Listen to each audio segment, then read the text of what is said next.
Olá pessoal, sexta 18, na verdade, aí já estamos adentrando ao sábado e a gente aqui direto ao ponto, começando o vídeo de hoje respondendo um comentário do vídeo da semana passada. Sempre quando tiver um comentário que eu ver que seja pertinente, a gente também bater um papo sobre ele nos nossos vídeos, a gente vai fazer.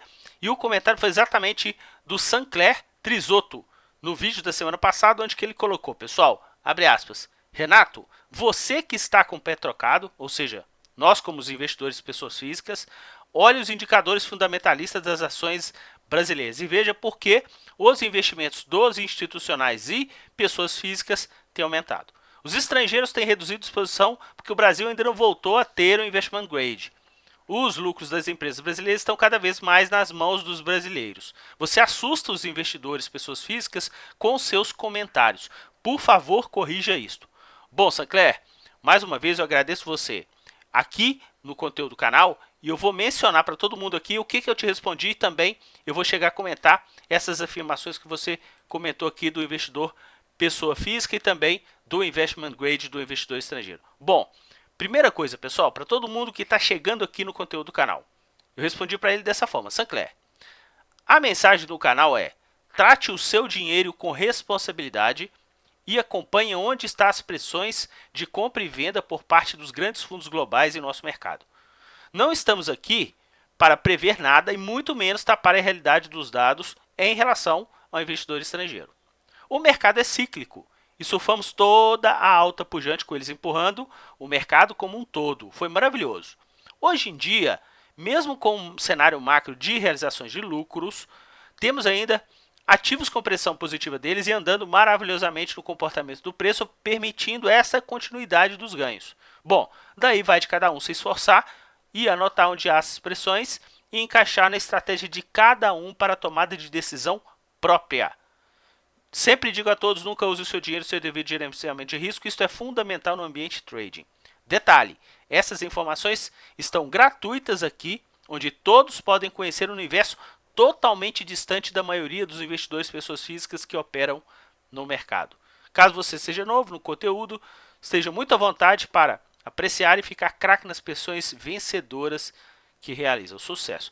Pessoal, então é o seguinte, para você, Sancler, e para todo mundo que está acompanhando aí, o conteúdo do nosso canal é o seguinte: investidor estrangeiro, conforme você comentou, não chegou a retornar no Brasil por causa do investment grade. Nada a ver, Sancler. No próprio vídeo que você comentou, a gente teve aí exatamente o fluxo oficial estrangeiro entrando no nosso mercado a rodo entre 2012 e 2015 e depois se prolongou até 2017. E eu vou postar aqui para vocês o gráfico mensal do nosso Ibovespa.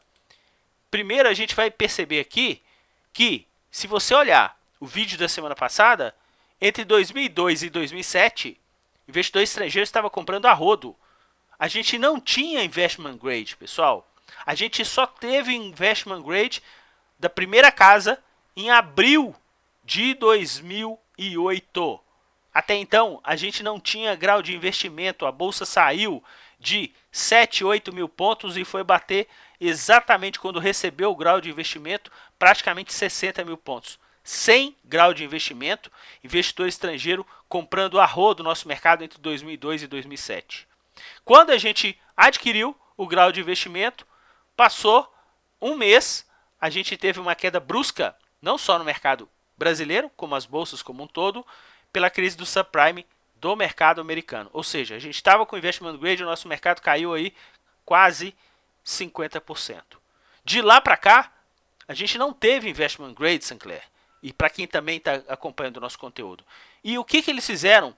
Praticamente entre os anos de 2012 e 2017.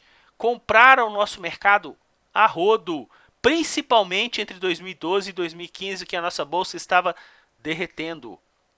Final de 2015, a nossa bolsa estava batendo exatamente 42 mil pontos.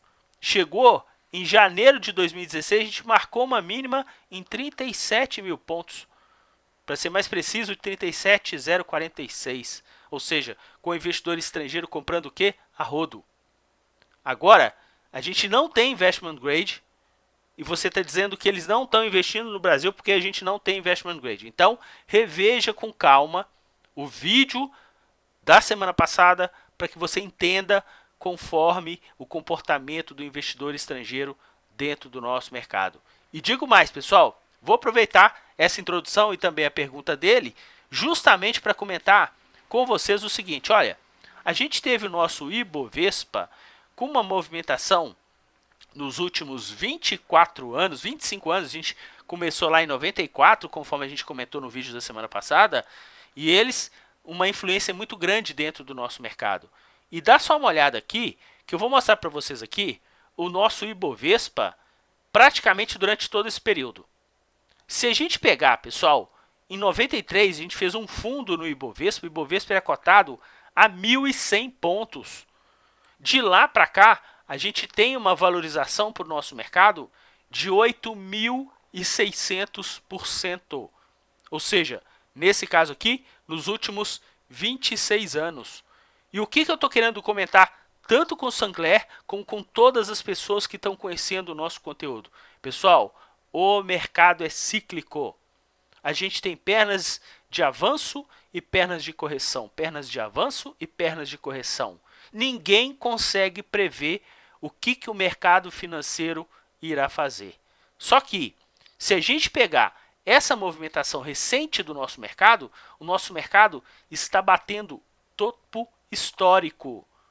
Dessa última perna que a gente começou aqui em 2016, a gente já subiu, pessoal, o equivalente a 170%. Aí, o cara que chega no mercado agora não sabe o que é bolsa de valores, não sabe o que é ciclo. E aqui no conteúdo do canal, a gente tem a obrigação de poder formar vocês que, dentro desse ambiente cíclico, não haja com irresponsabilidade em relação ao seu dinheiro. E por que a gente comenta isso? A gente teve diversos períodos de correções. A gente teve aqui, em 94, uma correção que bateu 50%.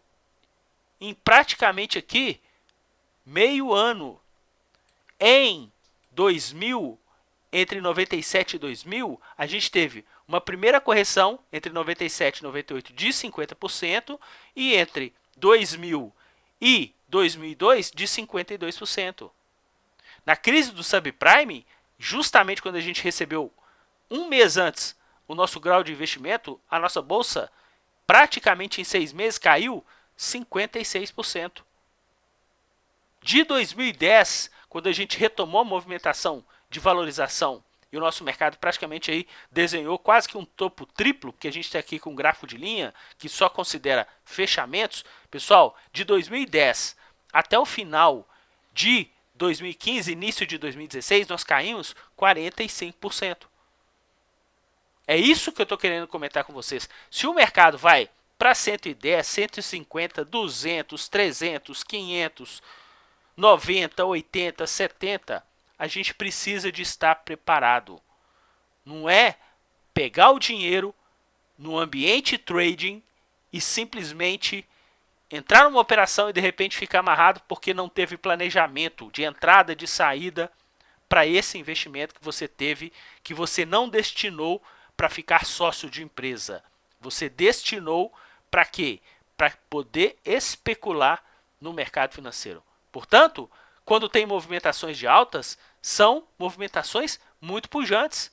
Exatamente conforme a gente comentou aqui, 170% nos últimos 3 anos. Depois da recuperação que a gente teve da crise do subprime, 124%.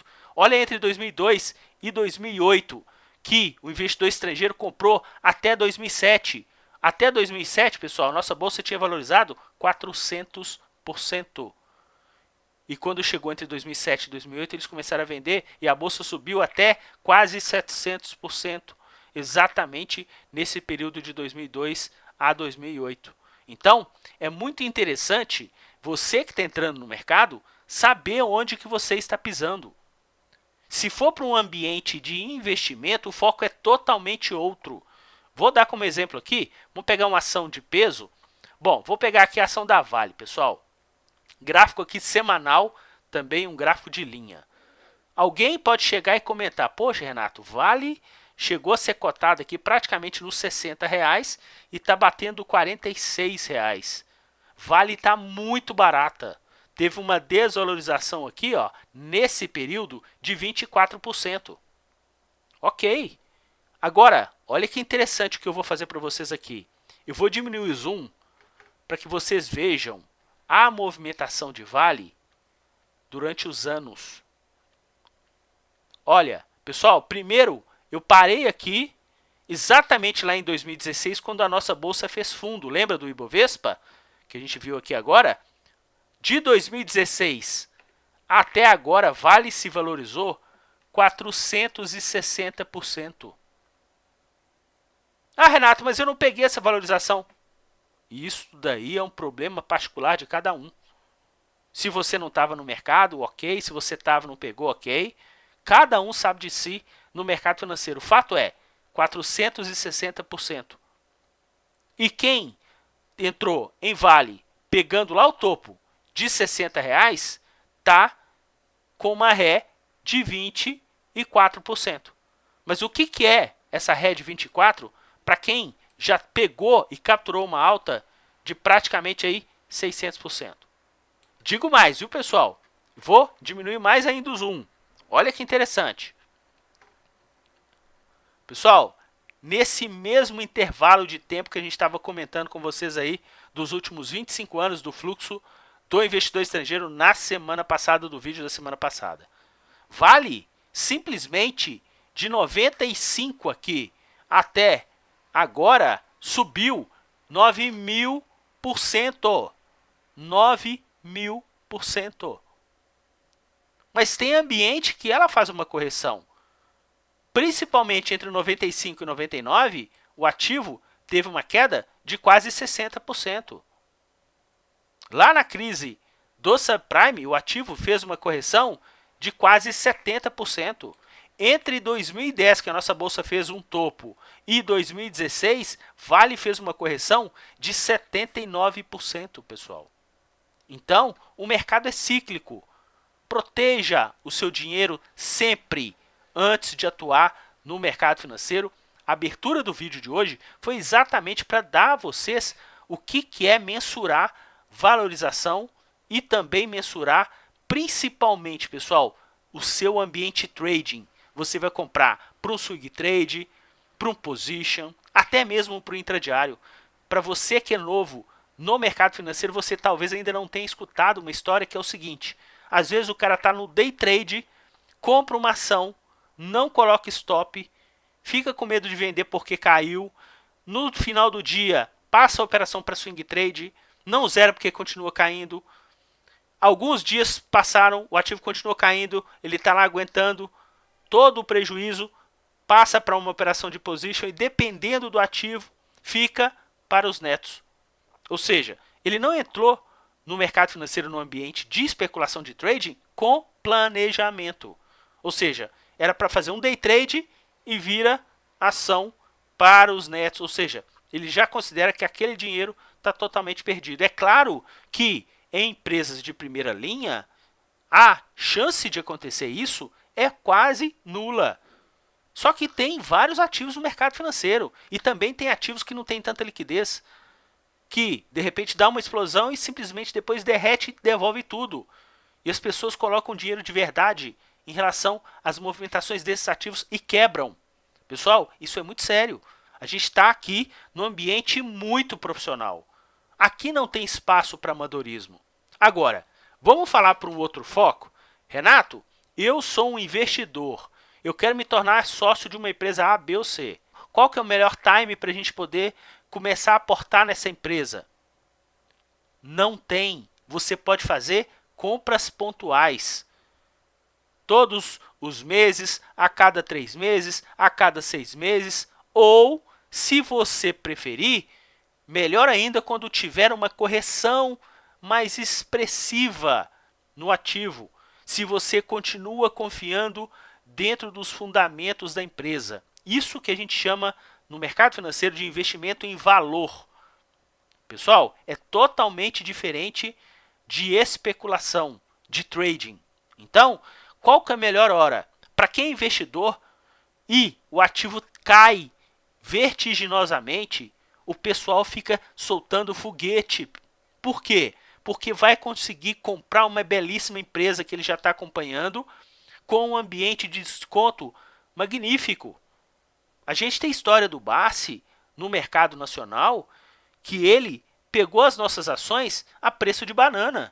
A gente viu aqui o nosso Ibovespa, a gente chegou a bater o nosso Ibovespa aqui exatamente em quantos mil pontos? De 93. E olha que eles investem já muito menos do que isso.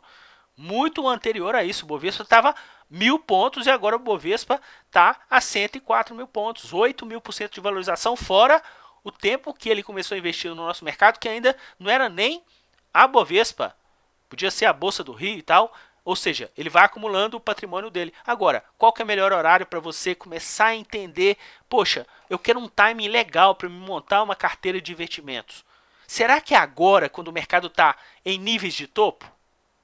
Ou não é melhor você esperar, de repente, caso o mercado venha fazer alguma correção, você montar uma carteira de investimento, começar a montar uma carteira aí para a visão de longo prazo?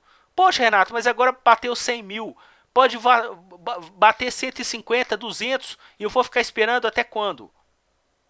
É o seguinte, não tenha pressa. Se ele bater 100 mil ou se ele bater 150, 180, 200 e depois fizer uma correção, ótimo. Você vai pegar exatamente quando tiver já uma correção estabelecida e uma retomada de alta para que você construa a sua carteira. Agora, se você quiser começar agora, zero estresse. Se você confia no potencial da empresa, existe a capacidade dessa empresa repassar os seus lucros. A gente chama de provento, de yield. Então, se a gente fizer uma conta bem básica, pessoal, se uma empresa paga cerca de 7% de dividendos ao ano, cerca de 7 ou 8 anos, o custo de aquisição dessa empresa com os juros compostos para você passa a ser zero. Ou seja, o que você aportou em 7, 8 anos já se pagou, caso a empresa mantenha uma política de dividend yield de 7 a 8% ao ano.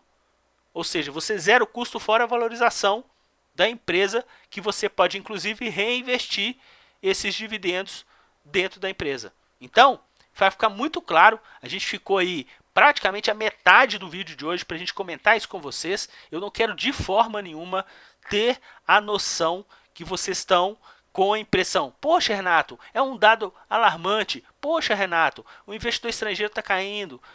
Ok, eu vou demonstrar inclusive para vocês aqui rapidamente o que a gente tem de visão com relação ao investidor estrangeiro também e em relação ao nosso mercado. Vamos rodar rapidamente aí a nossa vinheta para o nosso vídeo não ficar também muito longo aqui no conteúdo do canal. Aproveite, se inscreva, ative o sino de notificação e deixe o seu like aí para que você prestigie esse nosso conteúdo. A gente volta logo depois da nossa vinheta.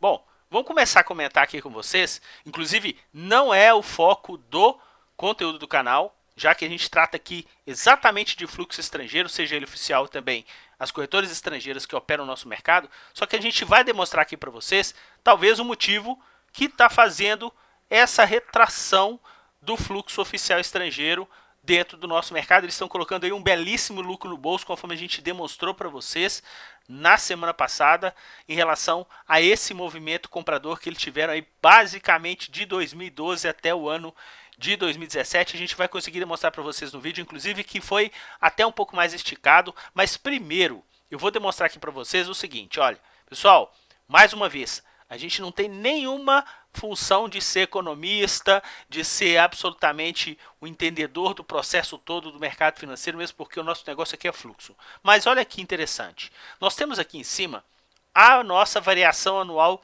do PIB, Produto Interno Bruto, de 94 até 2019, que também é os anos que a gente tem aqui o fluxo do investidor estrangeiro. E aqui embaixo a variação percentual do nosso Ibovespa durante esse período. Inclusive, antes da gente começar a ver essa tela, vou dar uma dica de ouro para vocês que estão no mercado financeiro, que quer começar a ter uma noção de economia, como é que funciona. Pessoal, seguinte, vão lá no Google e digitam assim, relatório Focus. Na pesquisa do Google, pessoal, aqui ó, Focus, relatório Banco Central. O Banco Central faz uma pesquisa semanal com as principais instituições do mercado financeiro e solta um relatório. Esse relatório, pessoal, sai todas as segundas-feiras às 8h30 da manhã. O que você pode fazer? Tá vendo aqui que o último foi da segunda passada, dia 11/10? Vou clicar aqui em download e vou mandar abrir esse relatório para que vocês entendam que é um relatório bem simples, são 3 páginas. Basicamente, até a pessoa que não tem muita noção de economia pode poder fazer esse exercício aqui. O que esse relatório faz? Ele te dá alguns indicadores econômicos do nosso país. Esses indicadores econômicos são o quê? Primordiais para a nossa vida. Por quê? A gente está vendo que a gente está no nível mais baixo da nossa taxa Selic. Então, essa taxa Selic aqui, ó, meta da taxa Selic no fim do período. Ou seja, para 2019, a meta da Selic está 4,75. Olha que a gente tem mais uma reunião.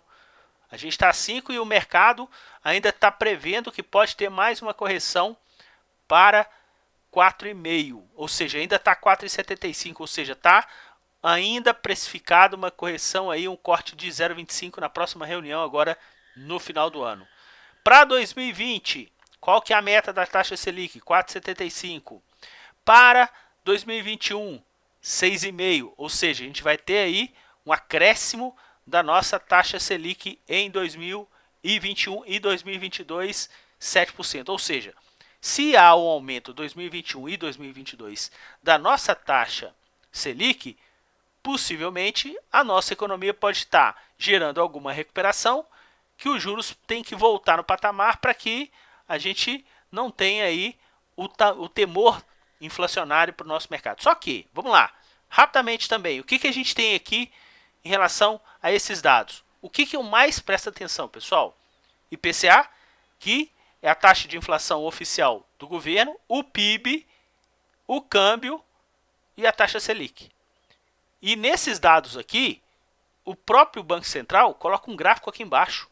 Então, se você olhar aqui, ó, IPCA, tá vendo? A linha azul refere-se a 2019. A linha marrom ou roxa a 2020. A linha amarela 2021, a linha preta 2022. Olha essa linha azul aqui, pessoal. No início de janeiro, a gente estava com uma previsão de IPCA de quase 4,20. E agora o nosso IPCA está 3,28, ó. Tá vendo? Ao longo do ano, o nosso IPCA, em relação aí à previsão do mercado, foi caindo. Então, isso corroborou com o quê? Com a nossa taxa Selic com pressão menor. Por quê? Porque a gente não estava tendo um ritmo de inflação para ser controlado via taxa Selic. Agora, olha que interessante. Nós temos aqui o nosso PIB. Pessoal, no início do ano, tinha uma previsão de 2019 do PIB 2,5%. Olha quanto que está o PIB agora, pessoal. 0,87%. No início do ano, estavam prevendo que o nosso PIB ia crescer em 2019 2,5%. Está 0,87%. Olha como é que está descendente a curva azul do ano de 2019. 2020 também. Começaram em 2,5%, chegaram a prever quase 3%, e agora, para 2020, o nosso PIB está em 2%. E o nosso câmbio? Olha que interessante. A gente tem aqui o nosso câmbio a R$4. Se a gente for verificar, onde que estava a nossa taxa de câmbio no início do ano? 3,80, essa linha azul, pessoal, 3,80. Chegou até a ter um câmbio de 3,70 de previsão lá para março, e de março em diante, previsão do câmbio subindo. Tanto é que a gente está vendo uma pressão do dólar aí ultimamente dentro do nosso mercado. Investidor estrangeiro, olha esses dados também. Então a gente está tendo uma previsão do câmbio mais alto. Uma curva do câmbio mais alto. Ok?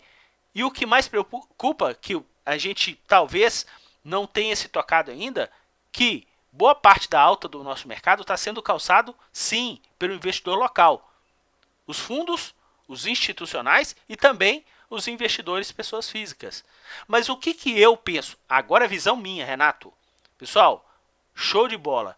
Mas o nosso PIB está cada vez menor. No ano de 2019 a gente estava com uma previsão de 2,5 e nesse momento 0,87. O PIB de 2020 também está decrescente. Então, a bolsa pode subir, a bolsa pode fazer o que ela quiser, pessoal.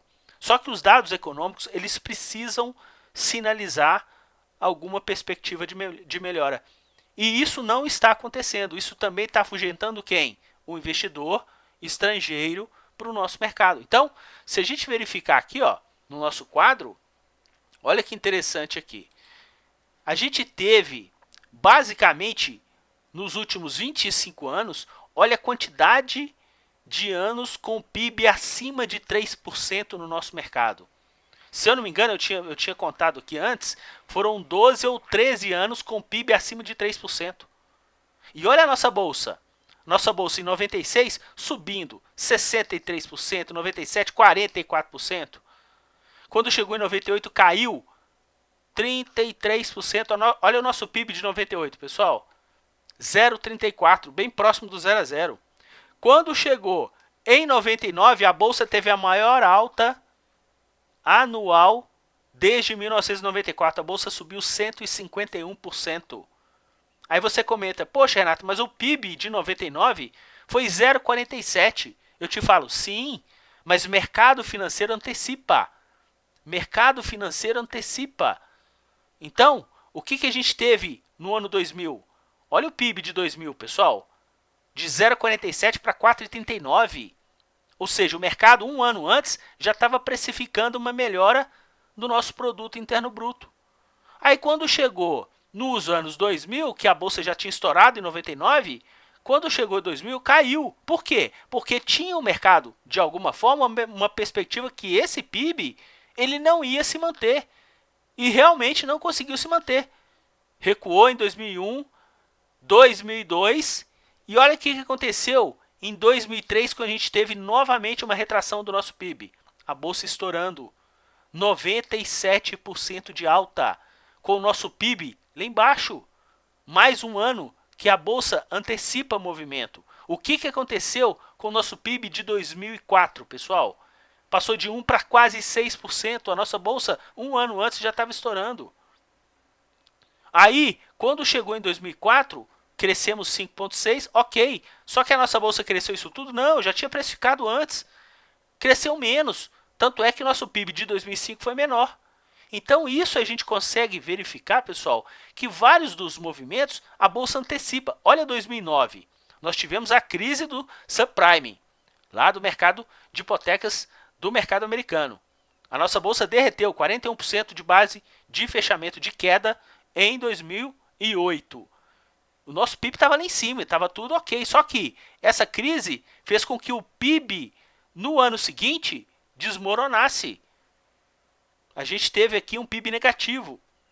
E quando chegou em 2009, quando a gente oficializou o PIB negativo de 0,13, a nossa bolsa estourou 80%. E o que aconteceu, pessoal? Olha 2010 o nosso PIB. Nosso PIB estourou, a nossa bolsa já tinha precificado um ano antes. Então, depois de 2010, a gente teve um PIB o quê? Menor, 3,97, 1, 3, 0, e a nossa bolsa ficou no lenga-lenga danado. Sendo que investidor estrangeiro de 2012 para frente começou a comprar a rodo, mesmo com o nosso PIB pífio. A gente chegou a ficar, inclusive, com 2 anos consecutivos aqui com PIB negativo, 2015 e 2016. Agora, olha que interessante. Quando chegou em 2016, a nossa bolsa já começou a subir. O nosso PIB, no final de 2016, foi 3,31 negativo, com a bolsa subindo quase 40%. Mais uma antecipação do mercado. O que aconteceu? Em 2017, a gente saiu daquele PIB negativo e passou a ter um PIB positivo novamente, 1%. Só que aí, o que eu queria comentar com vocês é o seguinte, olha, a gente subiu 2017, mais 26%, 2018, mais 15%, até hoje, 2019, até hoje, sexta-feira, 19% no ano de 2019. E olha a projeção do relatório Focus, 0,87%. Ou seja, a gente está tendo uma previsão dos principais organismos do nosso mercado ainda fraco. E a nossa bolsa subindo, 38, antecipando o PIB de 2017 que não ia ficar mais negativo, depois 26. Aí quando chegou em 2018, o investidor estrangeiro começou a sair. Por quê? O nosso PIB estava 1%, show, mas depois o nosso PIB ficou meio que empacado, está em 1%. E nesse ano está menor. O investidor estrangeiro está fazendo o quê? Aproveitando para botar o quê? Um belíssimo lucro no bolso em relação a essa movimentação. Portanto, para você que está começando o mercado e tal, olhe semanalmente o relatório Focus, informação gratuita para todo mundo consegue pegar essa informação para que você veja quais são as perspectivas de PIB, IPCA, taxa de câmbio para esse mercado e você vai ter uma noção mais interessante dos nossos ativos. Então, o que a gente está querendo comentar com vocês é que o investidor estrangeiro está pagando para ver e o institucional nacional está confiando que tudo vai entrar nos trilhos. Só que o investidor estrangeiro está aproveitando que os dados não estão ajudando ainda, estão aproveitando para colocar o quê? Um belíssimo lucro no bolso. E isso vai colaborar, pessoal, com o que eu tenho para demonstrar para vocês aqui, exatamente em relação aos contratos em aberto na B3, que a gente fechou o nosso contrato V. Olha aqui o que aconteceu, pessoal. Olha o saldo dos contratos em aberto pelo investidor estrangeiro lá na BMF. Olha o tamanho da barra vermelha. A maior de todos os tempos dos últimos 11 anos. A gente tem esse acompanhamento aqui desde 2008. Quase 193 mil contratos, 192 mil e uns quebrados. Olha aqui, olha o tamanho dessa barra vermelha, nosso mercado explodindo. Aí você comenta, pô Renato, mas eles estão na ponta contrária aqui. Sim, mas olha o período que eles estavam na ponta de compra, fechamento de cada contrato na ponta positiva. De 2013 até 2017. Inclusive bem interessante, porque contrato V é outubro, contrato Q é agosto, contrato M é junho, contrato J é abril e contrato G é fevereiro e o Z é dezembro. Então, percebam, pessoal, geralmente, olha onde que terminaram o contrato de ponta compradora lá em 2010. Foi num V de 2010, ou seja, outubro de 2010, terminou a onda compradora no nosso mercado lá em cima. Depois, venderam, terminaram a onda vendedora num Q de 2013, ou seja, Q é agosto, né? Um bimestre antes do que outubro, que é o contrato V. Aí foi ponta compradora de 2013 até 2017. Olha onde que eles pararam de saldo positivo nos contratos. No V de 2017. Ou seja, começaram a colocar o quê? Lucro no bolso, veio a greve dos caminhoneiros, começaram a comprar a rodo. Aí depois pararam para quê? Ponta vendedora Futebol Clube. Então, esse valor aqui dos contratos em aberto negativo, se você multiplicar o valor financeiro de cada contrato pelo fechamento da cotação de ajuste do contrato, a gente tem um valor financeiro. É isso daqui. Então, aqueles 190 mil contratos, 192 mil e poucos contratos, representa cerca de 20 bilhões de reais. Então, a gente tem aqui essa movimentação de praticamente aqui os últimos 7 vencimentos do índice futuro, eles sentando a mamona na venda. Agora, olha que interessante que se a gente for verificar aquele período de compra, eles chegaram a ter um acúmulo, pessoal, de 54 bilhões. Lembrando, de novo, eles começaram a reduzir vendas dos contratos futuros lá em 2013, no contrato Q.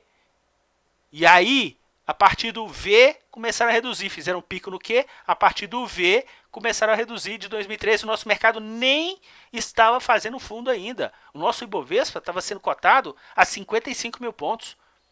Sendo que o fundo do mercado com base de fechamento no contrato foi exatamente no contrato G de 2016 que o Ibovespa fechou lá nos 41 mil pontos. Aqui, quando fechou, olha onde que eles já estavam. Já tinha virado toda a ponta vendedora e já estava numa ponta compradora.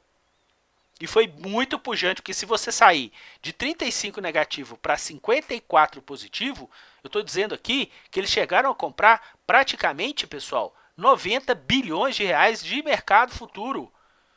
Fizeram uma redução.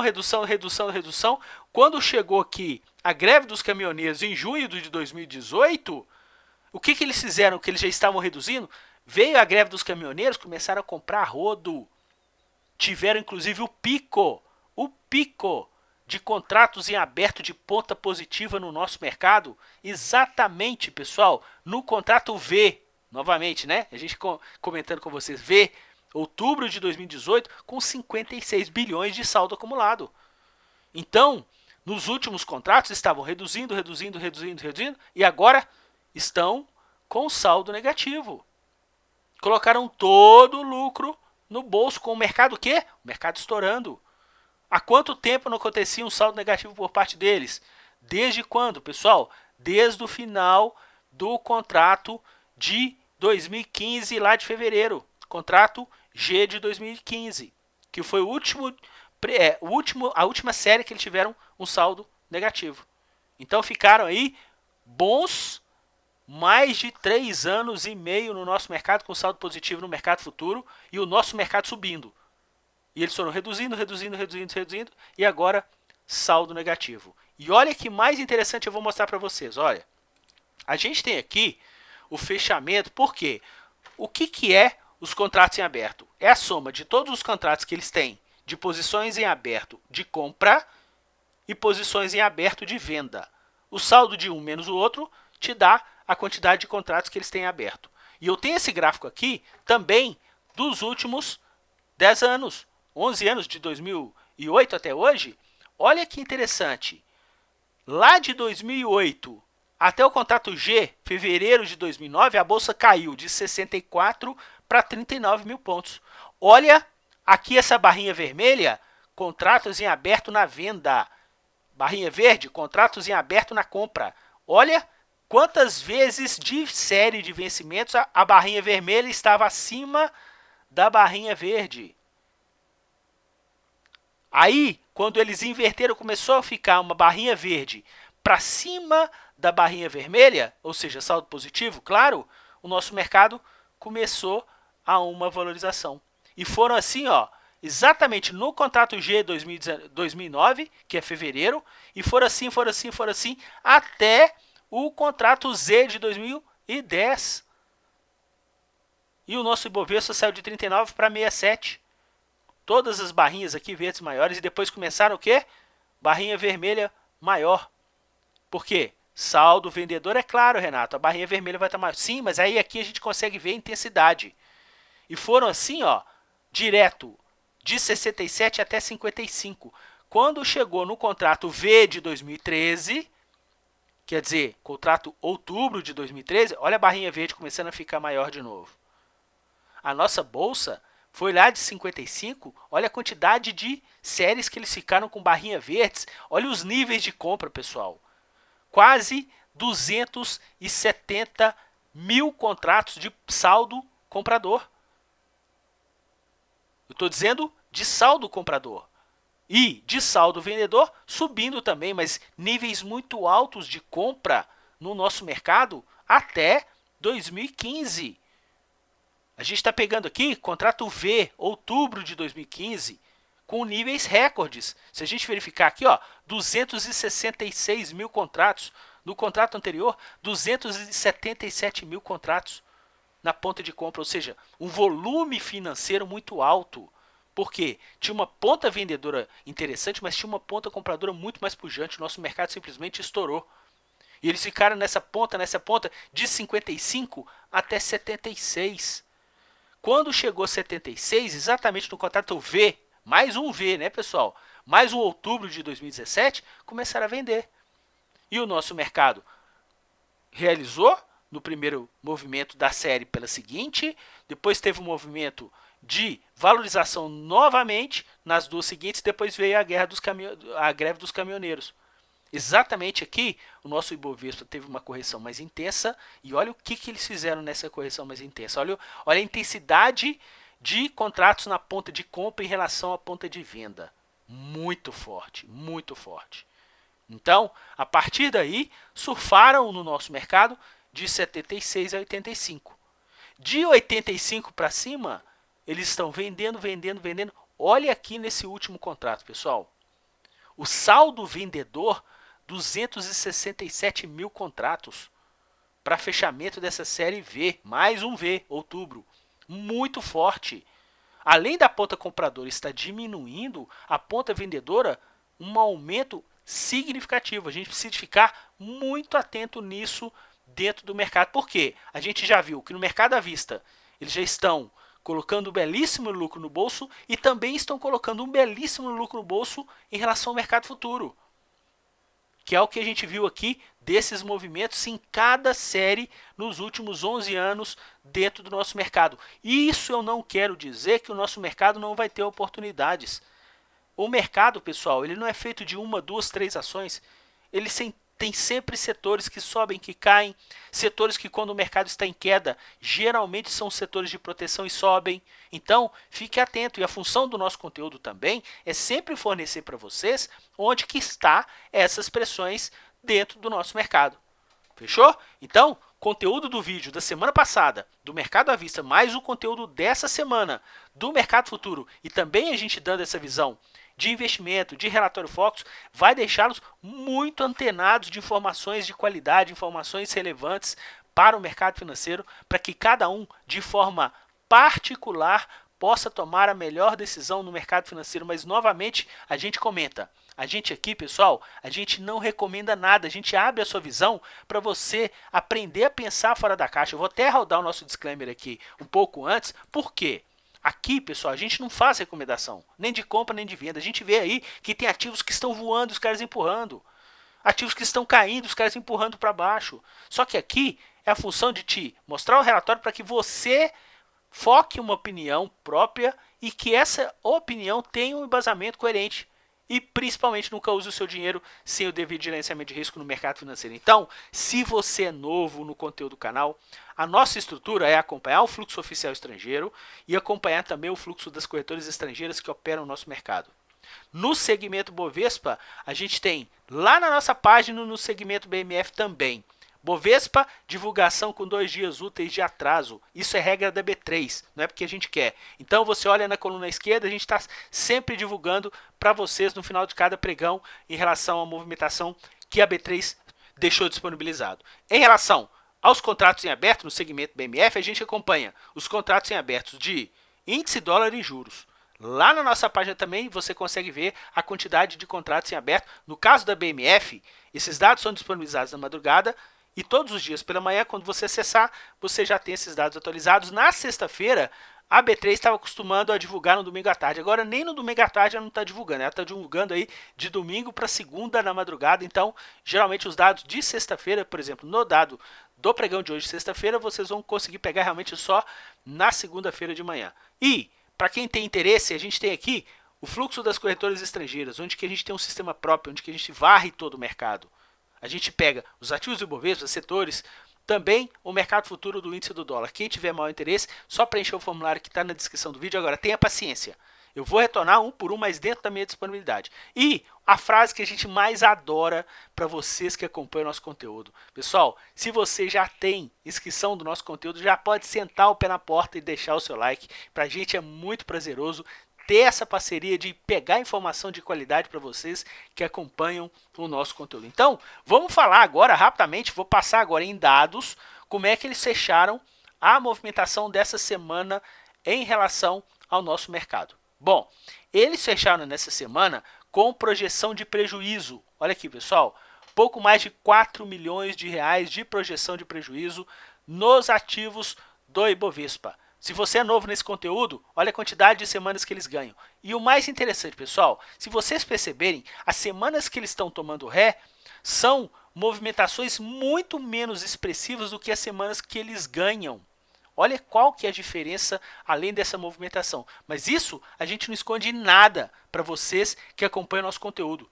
E, inclusive, a gente tem a base estatística de todo esse estudo. A gente tem esse estudo que está completando nessa semana 170 semanas, das quais 130 preço e fluxo no mesmo sentido, uma taxa de acerto aí de 76% dentro do nosso mercado. Agora, na semana, a gente teve uma semana de valorização entre os principais mercados pelo mundo. Pessoal, se a gente verificar aqui, bolsas americanas com predominância de alta, europeias também e asiáticas.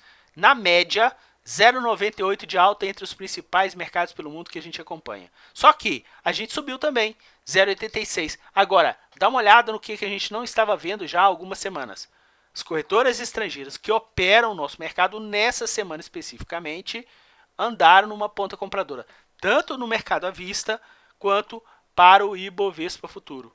Para a moeda americana, que fechou bem próximo da estabilidade, tanto do dólar futuro quanto do dólar comercial, eles andaram também nessa ponta compradora. Aí, mais uma vez, eu comento com vocês. Não está lá no relatório Fox, pessoal? Não está lá a previsão do dólar para o final do ano?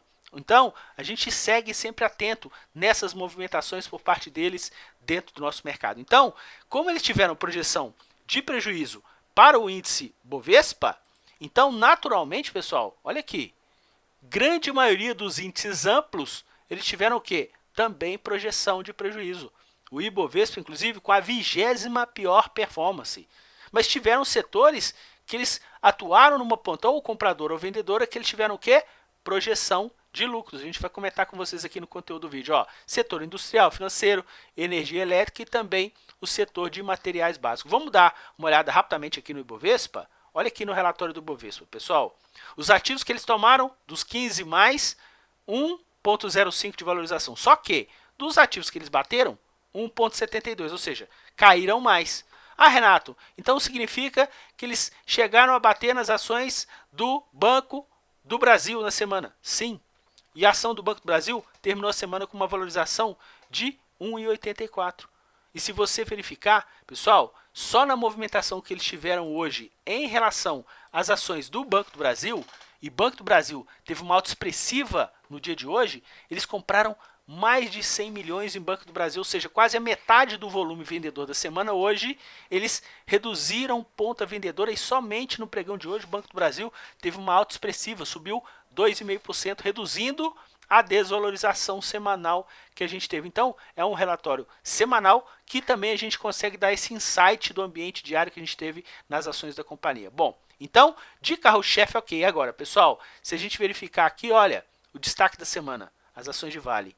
Vale com ponta vendedora por parte deles de 100 milhões de reais. Na semana passada, Vale tinha subido. Eles estavam com uma ponta compradora no ativo e o ativo tinha subido. Agora, essa ponta compradora que eles estavam no ativo na semana passada foi inferior à ponta vendedora que eles tiveram nessa semana. E olha aqui, Vale com um tombo de mais de 5% dentro do nosso mercado. E na ponta compradora, o carro-chefe foram as ações do Banco Itaú, inclusive compraram Itaú e compraram também Itaúsa, né? A holding do Itaú, e foram os destaques aí que a gente teve aí em relação à ponta compradora, sendo que VEG ficou aqui um décimo, né? Como destaque aqui de ponta compradora, 2,92 de valorização. Agora, olha aqui, pessoal, quantas e quantas semanas que a gente fala de Magazine Luiza para vocês aqui no conteúdo do canal. E é isso que eu falo, tem gente que vem e fala, pô, Renato, o investidor estrangeiro está saindo. Sim, a gente acompanha o fluxo oficial estrangeiro e as corretoras estrangeiras que operam no nosso mercado. Um desses ativos que eles estão o quê? Abarrotados, até a tampa, Magazine Luiza. E mais uma vez, aqui no conteúdo do canal, a gente não recomenda nada, nem compra nem venda, mas fique atento nas movimentações e tome uma atitude. E não fica olhando, e a gente até brinca em alguns vídeos, fala, não fica dando de parasita. Poxa, faça sua análise para você tomar decisão. Então, Magazine Luiza nessa semana subindo aí mais de 6% dentro do nosso mercado. Então, vamos dar uma olhada aqui, uma repassada rápida em relação a esses setores de eficiência por parte deles. Ó, o setor industrial, pessoal, eles tiveram uma projeção de lucros de 4 milhões e 400. Então, se eu for dar uma olhada no setor industrial, o que eu tive de interessante? Olha, eu tive de interessante como destaque aqui as ações de EZTEC. Pessoal, EZTEC Construtora, quase 10% de valorização, 2 milhões de pontos. Renato, mas esse volume aqui é muito fraco. Sim, Quando a gente sai dos ativos do Ibovespa, pessoal, a gente tem um volume por parte deles mais fraco. Por quê? Porque eles concentram nos ativos que são mais líquidos. A gente teve também as ações de Elbor subindo quase 12%, setor de construção. Ok? Então isso ajudou na média dos ativos de ponta compradora, eles tiveram aqui 1,52. A gente teve aqui na ponta de venda, pessoal, a gente teve fazendo pressão para baixo, a gente teve aqui São Martinho como carro-chefe e também as ações de Tecnisa.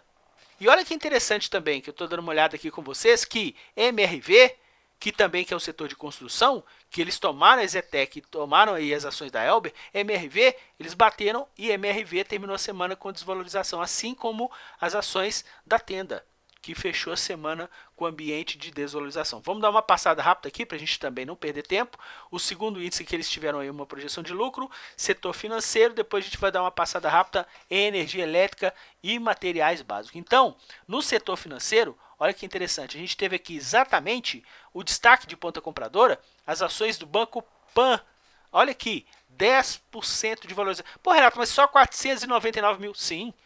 Não está no índice Bovespa, né, pessoal? Então a gente não tem essa pujança por parte deles em relação aos ativos que não fazem parte do índice Bovespa. Agora, dá uma olhada, pessoal.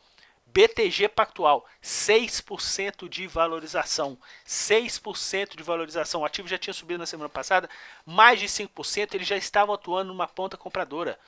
Sempre eu falo, veja os vídeos anteriores para que você veja onde que tem as pressões. Nessa semana, mais 6% eles atuando numa ponta compradora. Também a gente teve aqui as ações de Sul América com ambiente de valorização e eles com uma ponta compradora aí de 20 milhões de reais em relação às ações da companhia. As ações da própria bolsa, 3% de valorização. Se a gente for olhar aqui então o setor de materiais básicos, que eles tiveram aí essa projeção de lucros, exatamente porque muito por conta de Vale. Vale aí com essa queda mais expressiva, eles sentaram a mamona na venda. Sentaram a mamona na venda em Vale, em CSN, em Gol e sentaram a mamona na compra nas ações de GGBR. GGBR caiu? Caiu, só que caiu menos. Olha que os outros ativos que eles estavam atuando numa ponta vendedora caíram muito mais do que GGBR. E a gente teve como destaque aqui as ações de Duratex e também as ações de Klabin na ponta compradora. Então, a gente vai fechar aqui falando para vocês do setor elétrico. A gente já está comentando com vocês aqui, pessoal, que o setor elétrico estão sentando mamona na venda já tem algum tempo. Então, a gente teve destaque aqui das ações da Renil, da Renova, 30% de desvalorização. E a gente teve aqui exatamente como destaque, fora as ações de Renil, as ações da Coelce, Coelce 5, com 4% de desvalorização. E na outra ponta, a gente teve aqui as ações de CESP com 3% de valorização dentro do nosso mercado. Então, vamos dar uma corrida aqui rápida para a gente poder demonstrar para vocês. A gente viu ali, então, que vários ativos no setor de construção tiveram uma movimentação de valorização. E olha aqui, pessoal, qual foi o setor de maior valorização nessa semana? Setor imobiliário. Muito puxado pelos quê? Pelas construtoras. Então, a gente teve um Ibovespa bem próximo aí do 0 a 0, a 10ª pior performance. Por quê? Materiais básicos puxando para baixo e setor financeiro puxando para cima como peso. Então, a gente tem financeiro puxando para cima, carbono eficiente puxando para cima, só que a gente teve materiais básicos puxando para baixo. Vamos dar uma passada rápida em relação àquele nosso gráfico evolutivo em relação aos setores que não são tão amplos. Dá uma olhada. A gente teve aqui nessa semana uma valorização e estancaram aquela ponta vendedora do Futebol Clube que eles tiveram nos setores de peso. Ó, carbono eficiente, setor financeiro e setor aqui de materiais básicos, mesmo caindo, eles tiveram aqui uma ponta compradora, ou seja, ajudando no nosso mercado em setores que têm peso em relação ao nosso índice Bovespa. Se vocês deram uma olhada, a gente viu lá que no nosso resumo eles estavam com uma ponta compradora nesse contrato novo, contrato Z do índice futuro. Pessoal, compraram na quarta-feira, na quinta-feira e hoje ponta vendedora, ok? Ficar atento que essa ponta vendedora aqui, já com o nosso mercado ficando bem próximo da abertura 105 mil pontos para esse contrato novo. Agora, dá uma olhada, pessoal, no contrato antigo, contrato que a gente encerrou aí para o nosso mercado, que foi o contrato V. Venderam a rodo. Pô, Renato, mas o mercado subiu muito. Sim. chegaram inclusive a devolver boa parte daqueles pouco mais de 50 milhões, cerca de 34 milhões, eles tomaram de ré no final do contrato, ou seja, ficaram aí cerca de 17 milhões, mais ou menos 18 milhões, eu não me lembro bem de cabeça, de projeção de lucro. Por quê? Porque quando estava subindo, que eles pegaram o nosso mercado lá embaixo, lá em cima, eles chegaram a ficar com 2 bilhões de ponta compradora. Quando o mercado estava lá em cima, eles zeraram tudo, botaram mais de 50 milhões de reais de ponta de lucro dentro do bolso. E nesse final do contrato, chegaram a ter uma boa parte de lucro também nessa queda do mercado, só que o mercado teve uma movimentação de valorização no final do contrato e eles não estavam nem aí mesmo, porque eles já estavam com o burro na sombra, tentaram fazer uma pressão de venda no mercado, o mercado inclusive não foi e eles acabaram tomando essa ré. E isso daqui, esses 2 bilhões aqui, né, pessoal, também refletiu naquele saldo vendedor absurdo que a gente viu lá na rolagem dos contratos em aberto, né, dos contratos em aberto aí pelo fluxo oficial estrangeiro. Bom, se a gente for olhar na movimentação deles no dólar, pessoal, é o que a gente viu lá no relatório do Focus. Tem ainda provisão do dólar e o dólar ainda tem um patamar mais alto. Só que esse patamar do dólar a gente precisa ficar atento porque eles ainda não arrefeceram.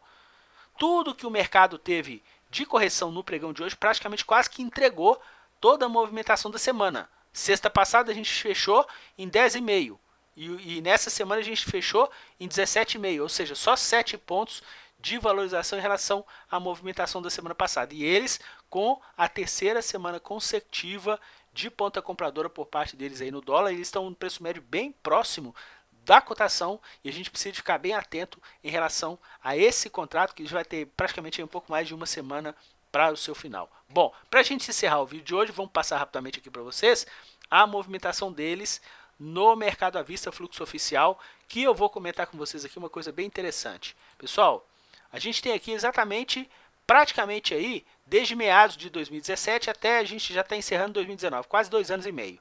E eu consigo comentar com vocês uma coisa muito legal.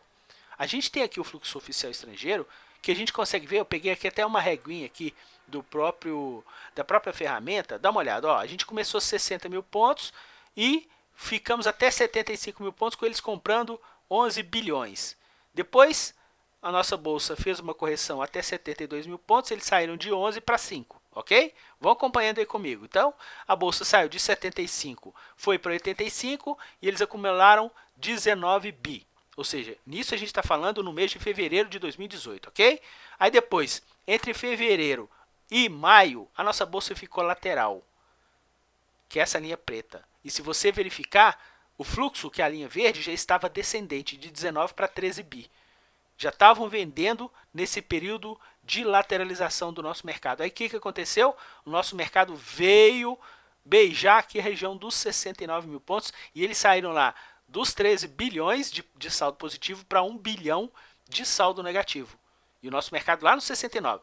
Isso lá na greve dos caminhoneiros, que foi em maio, ok? Olha que interessante, depois disso, começaram a retomar compras. Saíram de menos 1 bi para 11 bi. E o nosso mercado saiu de 69 para 86 mil pontos, pessoal. Olha o pulo do gato que está acontecendo no nosso mercado em relação ao fluxo oficial estrangeiro. Olha onde que eles terminaram de comprar nessa última perna de alta. Pessoal, exatamente aqui em outubro de 2018. O que acontece em outubro de 2018? Eleições presidenciais. Fizeram o topo, inclusive, no fluxo aqui, no dia 9 de outubro. Ou seja, com a eleição do atual governo, o que aconteceu? Eles começaram a sair a rodo no nosso mercado. Então, de outubro até dezembro, a nossa bolsa ficou zigue-zagueando e chegou a fazer um fundo aqui, ó, quando eles estavam vendendo em 85 mil pontos. Estava lá entre 86 e chegou a fazer um fundo aqui em 85 com eles vendendo. Depois, eles resolveram até dar um respiro. Começaram a comprar de novo. A nossa bolsa teve um movimento de valorização, chegando lá bem próximo dos 96 mil pontos. Depois eles fizeram um movimento de realização, a bolsa voltou lá para os 94 mil pontos. Depois eles começaram a comprar de novo, a bolsa foi bater lá quase 100 mil pontos. Depois começaram a bater de novo, a nossa bolsa veio tocar na região dos 90 mil pontos. Então, mesmo nesse ambiente, vocês conseguem perceber como que eles são coerentes em relação à movimentação do preço. a gente conseguiu até perceber aqui, ó, que depois que eles fizeram esse fundo aqui, que a gente marcou em 89 mil pontos da bolsa, o topo lá do 105, boa parte dele, eles conseguiram surfar. Ó, essa movimentação está mais alta, ou seja, eles chegaram a surfar a movimentação aqui do nosso mercado, basicamente até quase 102, 103 mil pontos. De lá para cá, o que eles fizeram? Uma ponta vendedora muito forte, a gente foi bater lá nos 96, olha aqui. Depois de 96, a gente chegou a ter uma valorização, a gente foi bater lá nos 104 mil pontos, com eles com fundo maior. E agora, nesse movimento recente, olha aqui que interessante. A gente voltou a cair lá para os 99, eles venderam. E nessa retomada de 99 a 104, eles ainda não apareceram. E a gente precisa ficar muito atento que eles ainda não apareceram. A informação interessante que a gente tem para fornecer para vocês é que naquele comparativo do fluxo oficial estrangeiro com as corretoras estrangeiras que a gente acompanha, pelo menos nas corretoras estrangeiras, parece que deram uma estancada.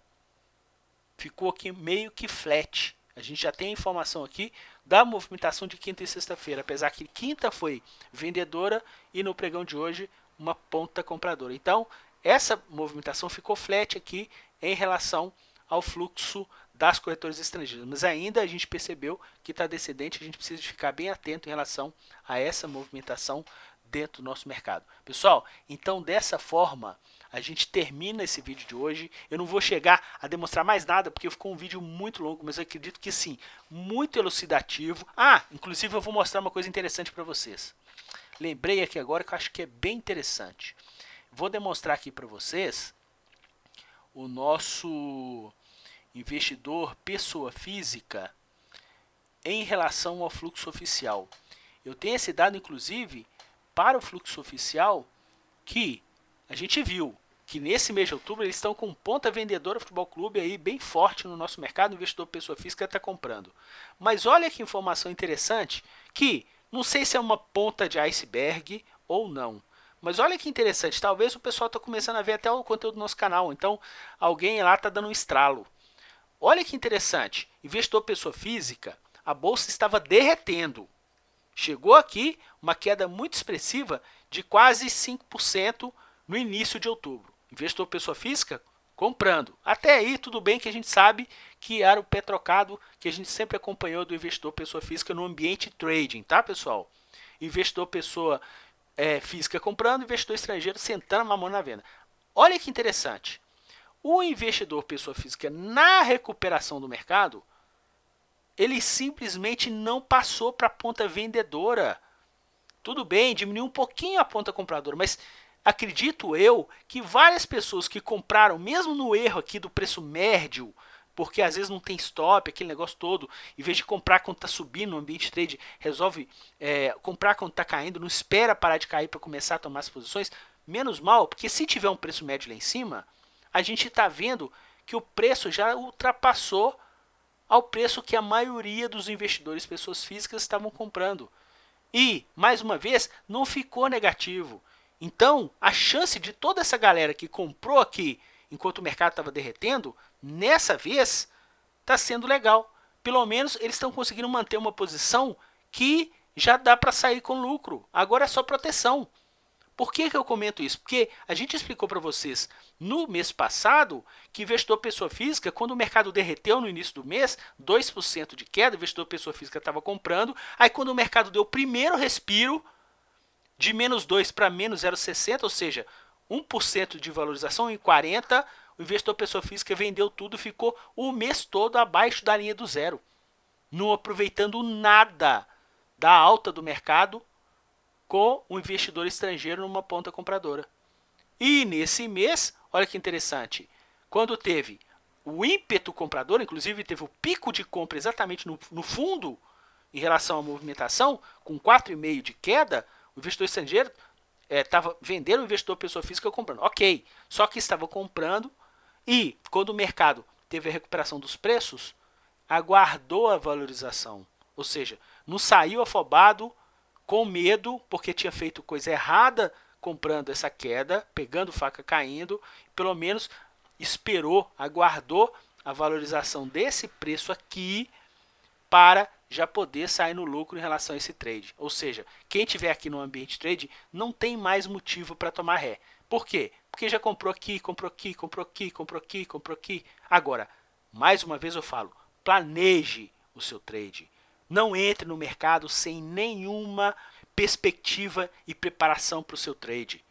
Não faça isso. Trabalhe sempre nesse ambiente, caso você realmente queira assumir o mercado para esse ambiente trade que a gente está sempre batendo aqui, semana após semana, para vocês aqui no conteúdo do canal. Além desse ambiente trading, a gente focou nessas 2 últimas semanas, pessoal, com informação de altíssima qualidade, até para pessoas com níveis de investimento. A gente pegou fluxo aí no vídeo da semana passada do mercado à vista desde 94 e a gente pegou do mercado futuro desde 2008. Então, é muito conteúdo de qualidade e eu não poderia deixar de comentar com vocês o show de bola que vocês estão dando aqui para o nosso conteúdo. A gente bateu aí nessa semana, pessoal, 100 novas inscrições no conteúdo do canal. Sejam todos muito bem-vindos, você que está se inscrevendo agora no conteúdo do canal. Não esqueça, faça maratona nos vídeos anteriores para que você fique craque onde que estão as pressões de compra e venda por parte deles no nosso mercado. E mais uma vez a gente conseguiu bater lá a nossa meta de likes de 500 por cada vídeo para que o YouTube consiga ranquear melhor o nosso vídeo e mais pessoas físicas fiquem craques. Se você quiser também, não tem problema nenhum, pode deixar o seu comentário, eu faço questão de responder um por um, e se você não gostar desse conteúdo também, não tem problema, pode deixar o seu dislike, a gente não tem preconceito nenhum em relação a essas movimentações que eles fazem no nosso mercado. O mais importante de tudo isso, pessoal, que a gente consegue passar para vocês uma informação de quem tem um histórico vencedor no mercado financeiro, justamente nas pressões que você é capaz de poder fazer sua parte, anotar para que você esteja embasado para poder tomar uma decisão própria no mercado financeiro. Desejo a vocês então um excelente final de semana, descansem bastante e na semana que vem a gente está com tudo, sempre de olho nas movimentações que eles fazem em relação aos nossos mercados e também em relação aos nossos ativos. Um forte abraço a todos e até o nosso próximo vídeo. Tchau, pessoal!